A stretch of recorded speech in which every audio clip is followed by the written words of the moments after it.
Welcome back, Freedom Fighters, for Chapter 12 in Psycho-Cybernetics. We are diving right into do it yourself tranquilizers, which bring peace of mind. Tranquilizer drugs, which have become so popular during the past few years, they bring peace of mind, calmness, and reduce or eliminate nervous symptoms by an umbrella action. Just as an umbrella protects us from the rain, the various tranquilizers erect a psychic screen between us and the disturbing stimuli. No one fully understands just how the tranquilizers manage to erect this umbrella, but we do understand why this brings tranquility. Tranquilizers, they work well because they greatly reduce or eliminate our own response to disturbing stimuli. Tranquilizers, they don't change an environment. The disturbing stimuli, they're still there. We're just able to recognize them intellectually, but we don't respond to them emotionally. Remember in the chapter on happiness that we said our own feelings do not depend upon externals, but upon our own attitudes, reactions, and responses? Tranquilizers offer convincing evidence of this fact. In substance, they reduce our tone down our over response to negative feedback. Over response is a bad habit which can be cured. Let us suppose that as you're reading this, you're sitting quietly in your den. Suddenly, the telephone rings. From habit and experience, this is a signal or a stimulus which you've learned to obey. Without taking thought, without making a conscious decision about the matter, you respond to it. You jump up from your comfortable seat, you hurry to the telephone, and the outside stimulus has the effect of moving you. It's changed your mental set and your position or self determined course of action. You're all set to spend an hour just sitting quietly and relaxed, reading. You were inwardly organized for this, but now all this sudden change in your response to the external stimuli in the environment.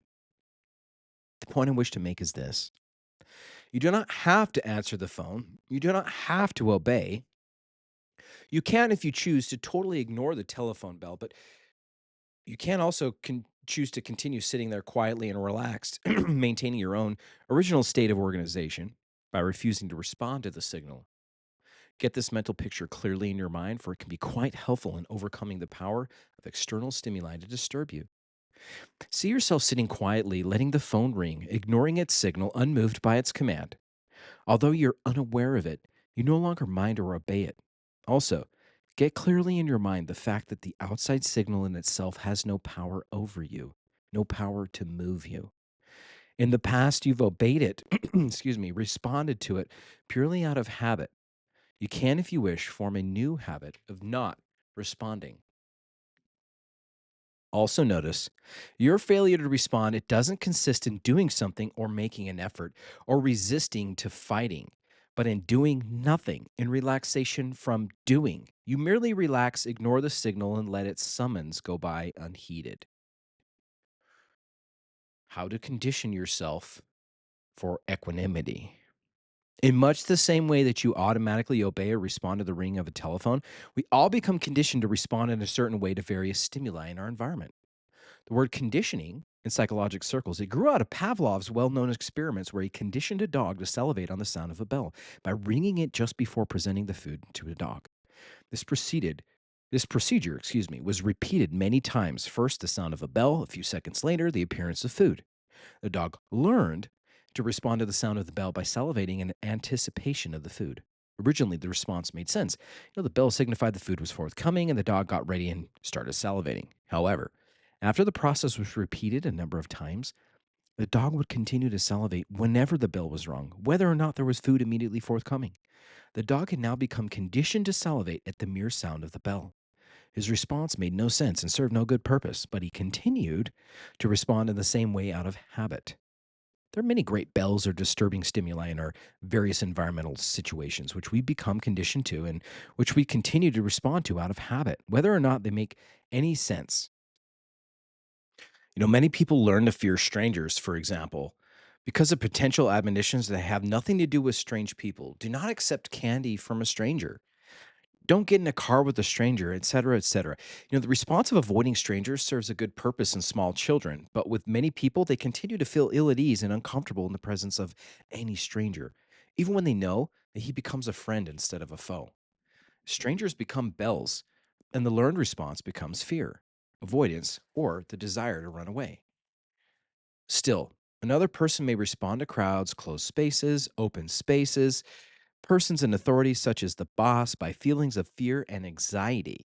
In each case, the crowd and the closed space, the open space, or the boss, etc., they act as bells which say, danger is present. They run away, feel afraid.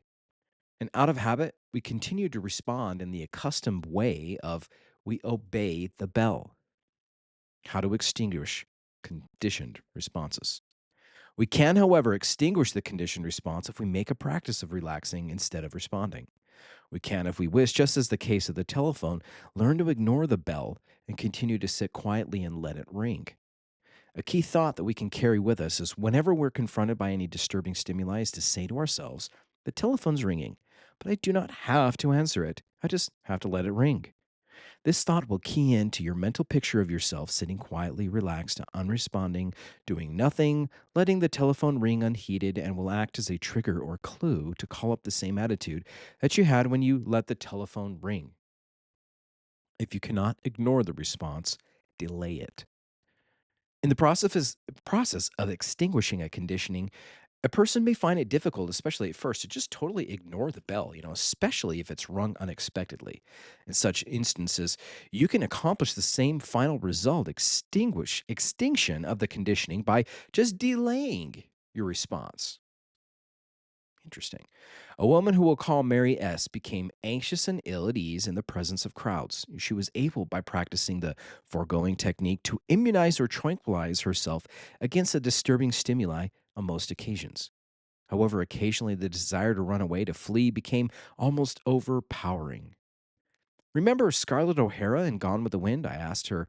Her philosophy was, I won't worry about that now. I'll just worry about it tomorrow. She was able to maintain her inner equilibrium and effectively cope with her environment in spite of war, fire, pestilence, and unrequited love just by delaying the response. Delaying a response, it breaks up and interferes with the automatic workings of conditioning. Counting to 10 when when you're tempted to become angry, it's based upon the same principle and it's actually very good advice. If you count slowly and, in fact, delay the response rather than merely holding in your anger and shouting at a desk or shouting or desk pounding, the response in anger consists of more than just shouting or desk beating. The tension in your muscles is a response. You cannot feel the emotion of anger or fear if your muscles remain perfectly relaxed. Therefore, if you can delay feeling angry just for 10 seconds, delaying the response at all, you can extinguish the automatic reflex. Mary S., she did extinguish her conditioned fear of crowds by delaying her response. When she felt that she simply had to run away, she just tell herself, well, very well. Well, this isn't not at this very minute. I'll just delay leaving the room for maybe 2 minutes and then I'll refuse to obey just for only 2 minutes. Relaxation exerts a psychic screen or a tranquilizer. It's well to get clearly in your mind the fact that our disturbed feelings, our anger, hostility, fear, anxiety, insecurity, are caused by our own responses. They're not by externals. Response means tension. Lack of response means relaxation.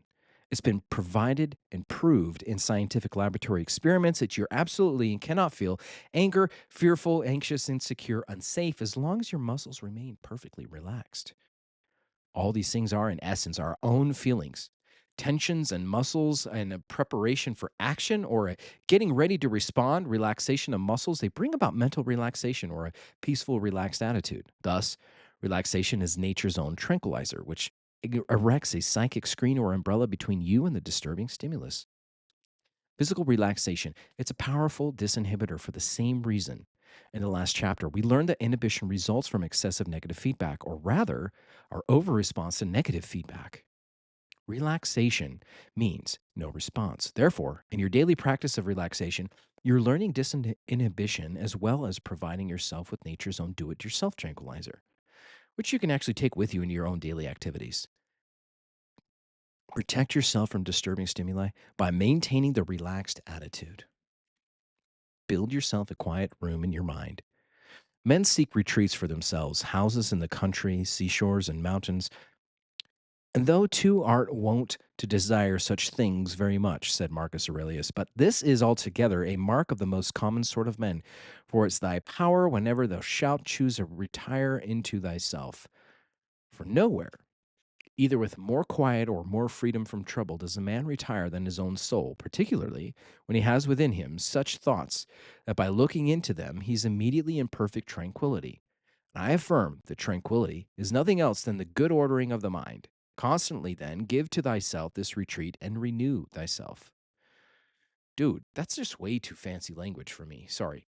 When I read something like that, I'm thinking, what the heck did he just say? Could be just me, but hey, I'm a contemporary 2025 American Yank.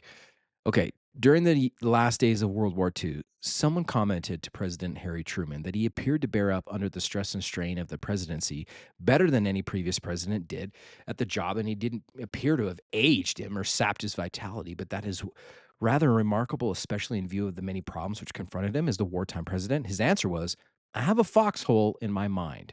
He went on to say, as a soldier would retreat into his foxhole of protection, rest, and recuperation, he periodically retired into his own mental foxhole where he allowed nothing to bother him.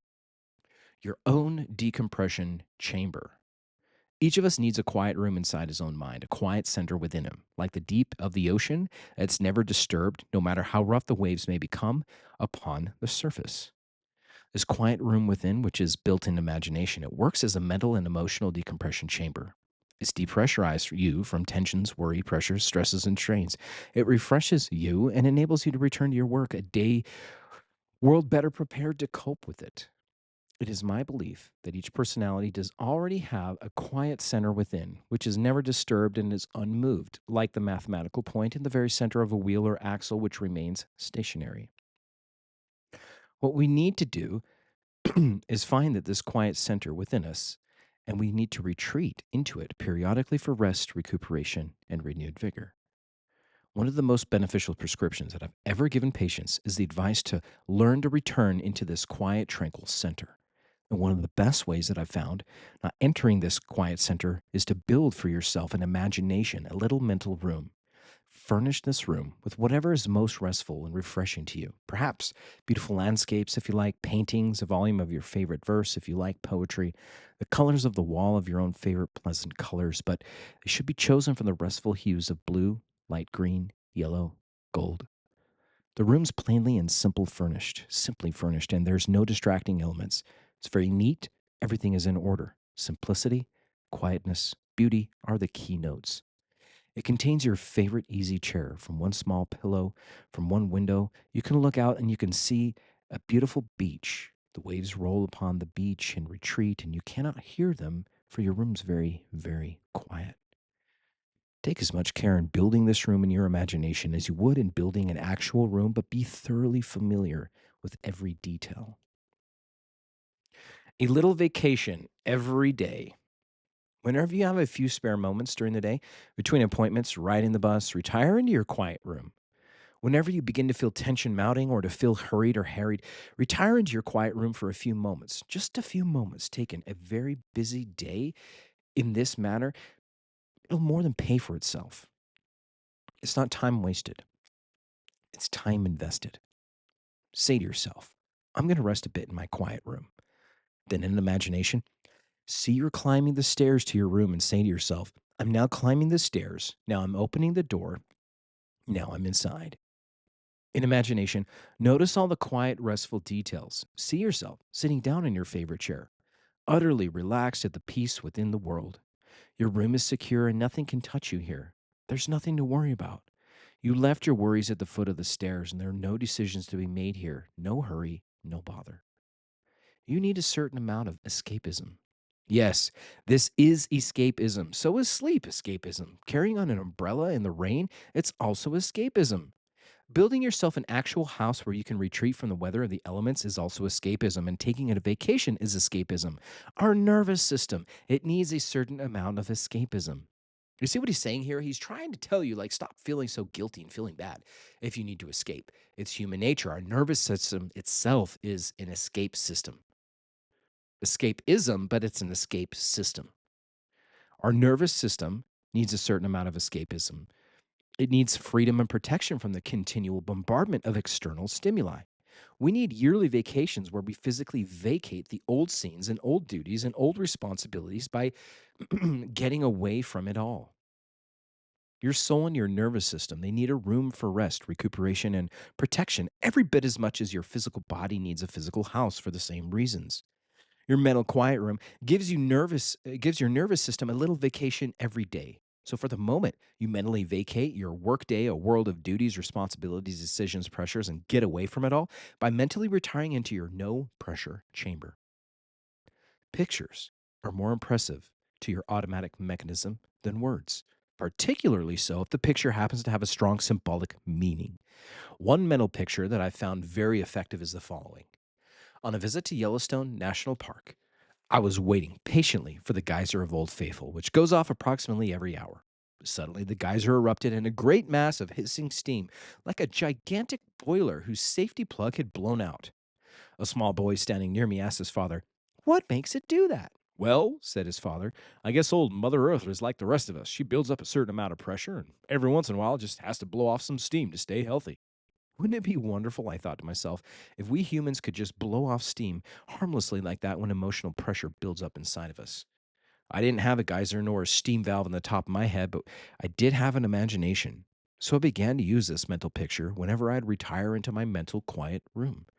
I would remember Old Faithful and form a mental picture of emotional steam and pressure coming out the top of my head and evaporating harmlessly.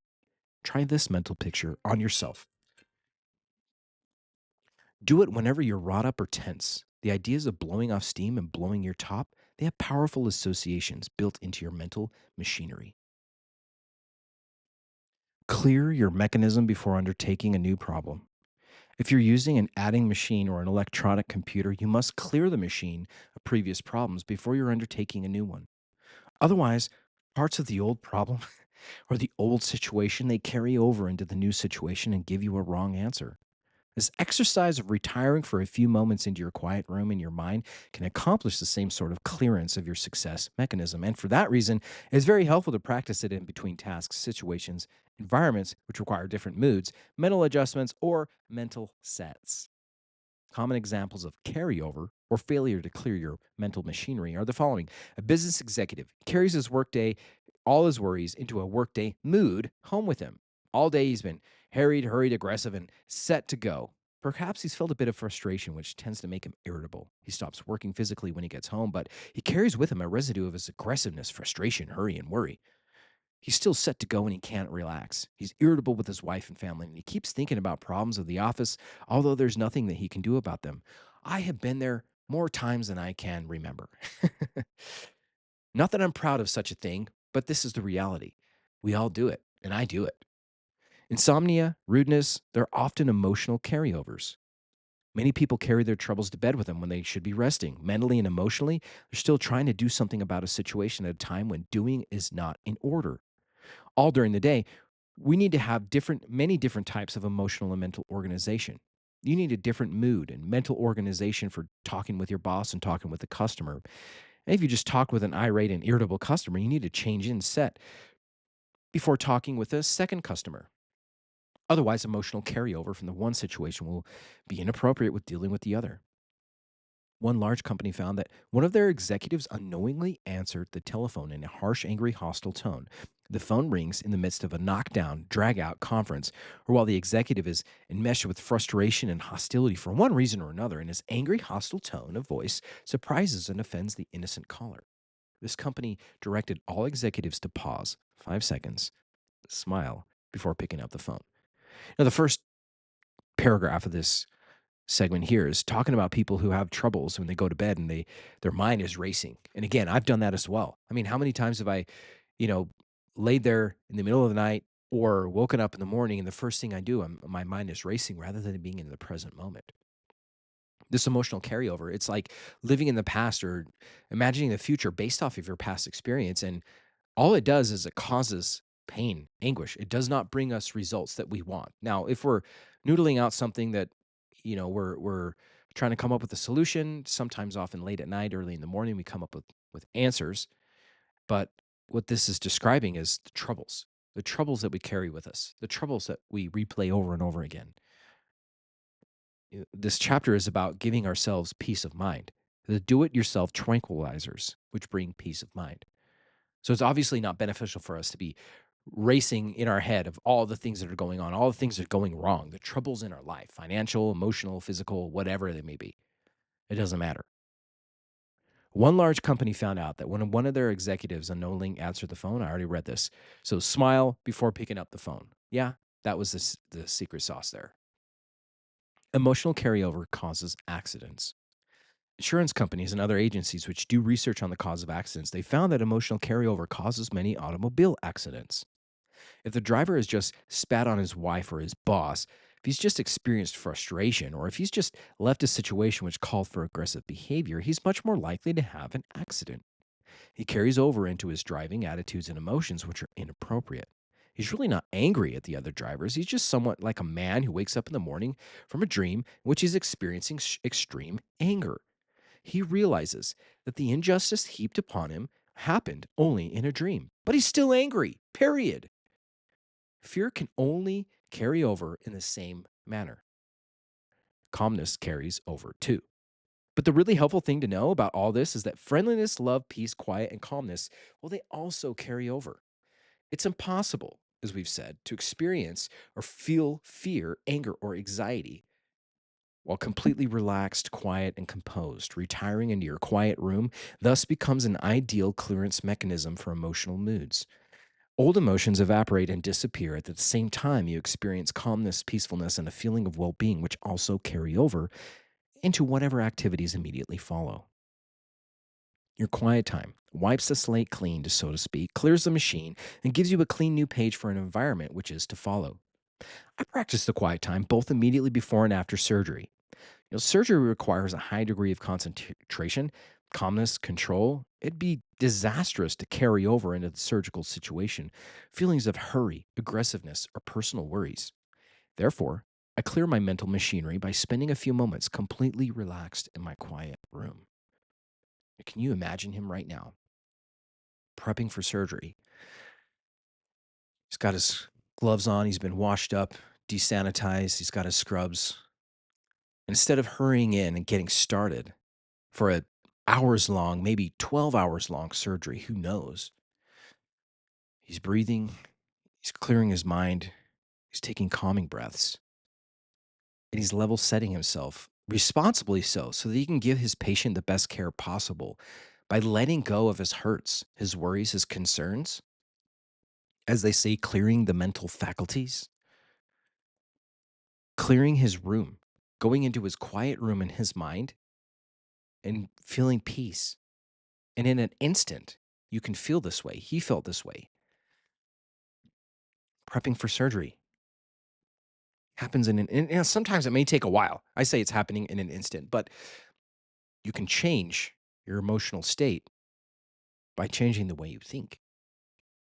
On the other hand, the high degree of concentration, purpose, and obliviousness to surroundings, which are so necessary to surgical situations, it would be almost inappropriate for any social situation, whether the social situation was an interview in my office or a grand ball.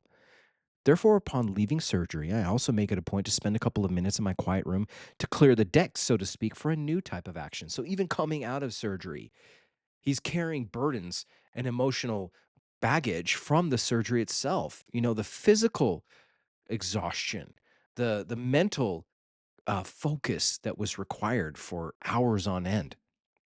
He's doing it before and after to make sure that every new situation is a fresh, clean slate.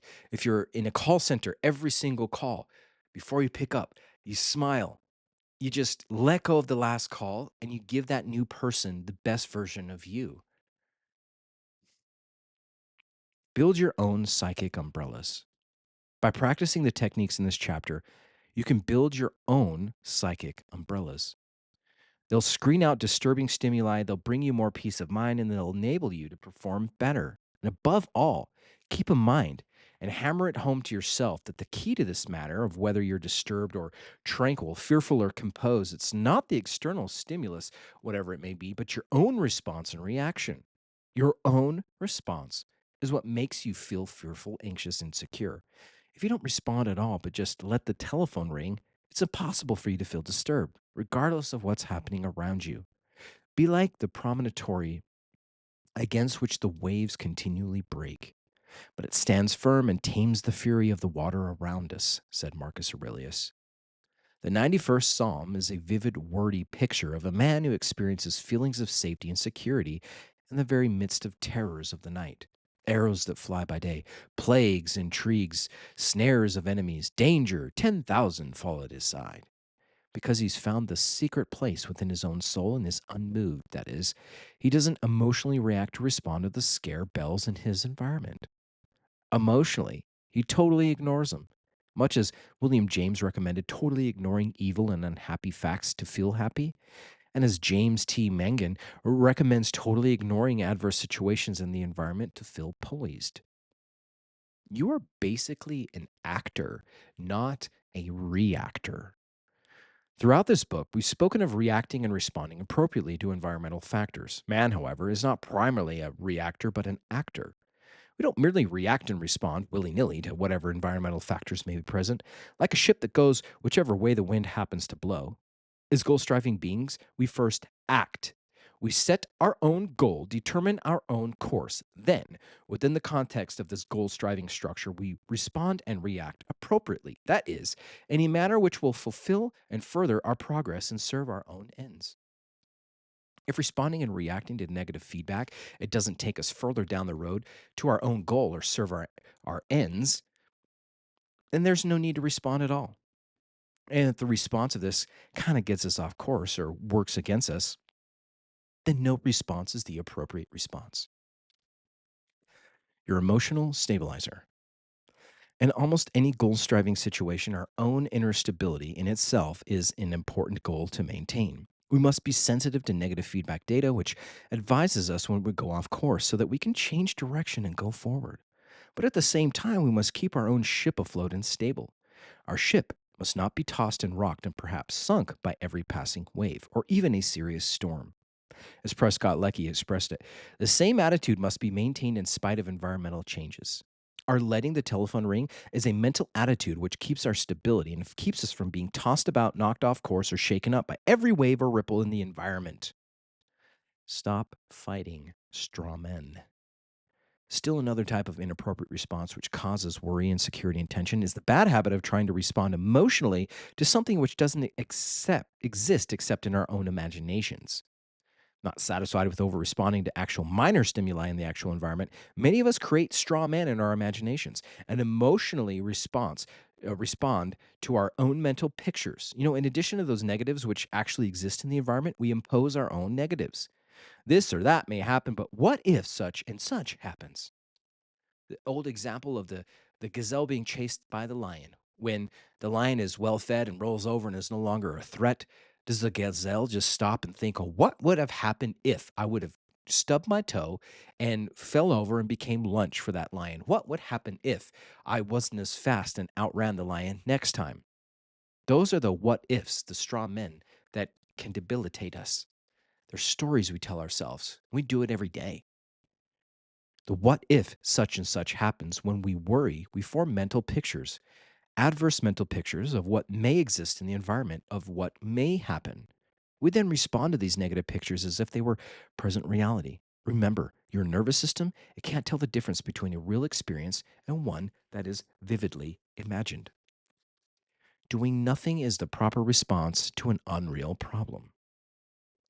Again, you can tranquilize yourself in this sort of disturbance, not by something you do, but by something you don't do, your refusal to respond. As far as your emotions are concerned, the proper response to worry pictures is to totally ignore them. Live emotionally in the present moment, analyze your environment, become more aware of what actually exists in your environment, and respond to and react spontaneously to that. In order for you to do this, you must give all your attention to what's happening now. You must keep your eye on the ball. Then your response will be appropriate. And you'll have no time to notice or respond to a fictitious environment. Your first aid kit. Carry these thoughts with you as a sort of first aid kit. Inner disturbance, or the opposite of tranquility, it's nearly always caused by over response or too sensitive alarm reaction. You create a built in tranquilizer or a psychic screen between yourself and the disturbing stimulus. Whenever you practice not responding, letting the telephone ring. You cure old habits of over response and you extinguish old conditioned reflexes when you practice delaying the habitual, automatic, and unthinking response. Relaxation is nature's own tranquilizer. Relaxation is not a response, it's the learned physical relaxation by daily practice. Then, when you need to practice non response in daily activities, just do what you're doing when you relax. Use a quiet room in your mind. Technique. Do this both daily as a tranquilizer to tone down your nervous response and to clear your emotional mechanism of carryover emotions, which would be inappropriate in a new situation. Stop scaring yourself to death with your own mental pictures. Stop fighting straw men. Emotionally respond only to what actually is here and now and ignore the rest. Practice exercise. Create in your imagination a vivid mental picture of yourself, sitting quietly composed, unmoved, letting your telephone ring, as outlined earlier in this chapter. Then, in your daily activities, carry over the same peaceful, composed, unmoved attitude by remembering this mental picture. Say to yourself, I'm letting the telephone ring. Whenever you're tempted to obey or respond to some fear bell or anxiety bell, next use your imagination to practice non response in various sorts of situations. You know, see yourself sitting quietly and unmoved while an associate rants and raves. See yourself going through your daily tasks one by one, calmly composed, unhurried in spite of the pressures of a busy day. See yourself maintaining the same constant, stable course in spite of the various hurry bells and pressure bells in your environment. See yourself in various situations which have in past upset you, only now you remain set, settled, poised by not responding. Your spiritual thermostat. Your physical body has a built in thermostat, itself a servo mechanism, which maintains your inner physical temperature at a steady 98.6 degrees. Regardless of the temperature of the environment, the weather around you may be freezing cold or 110 degrees. Your body maintains its own climate, a steady 98.6. It's able to function properly in the environment because it doesn't take on itself the environment of the climate of the environment. Cold or hot, it maintains its own. You also have a built in spiritual thermostat, which enables you to maintain an emotional climate and atmosphere in spite of the emotional weather around you. Many people don't do this spiritual thermostat because they don't know what's there. They don't know that such a thing is possible and they don't understand that they don't have to take on the outward climate. Yet your spiritual thermostat, it's just as necessary for emotional health and well-being as your physical thermostat for physical health. Begin using it now by practicing the techniques in this chapter. That's the end of chapter 12. Now in this chapter, this is more practical application of an exercise where we're out and about and we're getting frustrated. We're getting triggered by emotional responses in our environments. Now, for me, a few chapters ago, I wrote some handwritten notes and I talked about anger is one of those things that I'm working on is a trigger in my environment for me wanting to control and I'm escalating with elevated emotions. Well, we don't have to be triggered by anger. In this book, it talked about us just taking a pause, counting to 10, delaying the anger response. If I can practically play this out and delay my anger response, even just for a few seconds, if I can remain relaxed and not tense, I can't be angry. It's not possible to be angry and have your muscles be tense or relaxed, excuse me. Of course, it's possible to have tense muscles when you're angry, but to have the relaxation, to breathe, to delay the response, to say, yeah, I'll just get mad in a minute. It's easier maybe said than done to say, I'll be mad in a minute when you're mad in the moment. But take a step out. I'm going to take a step out and take a moment to catch myself and say, can I pause this and delay it just for a few moments? I'll be pissed in a minute, but I'll be blissed for this moment. Until next time, catch you later.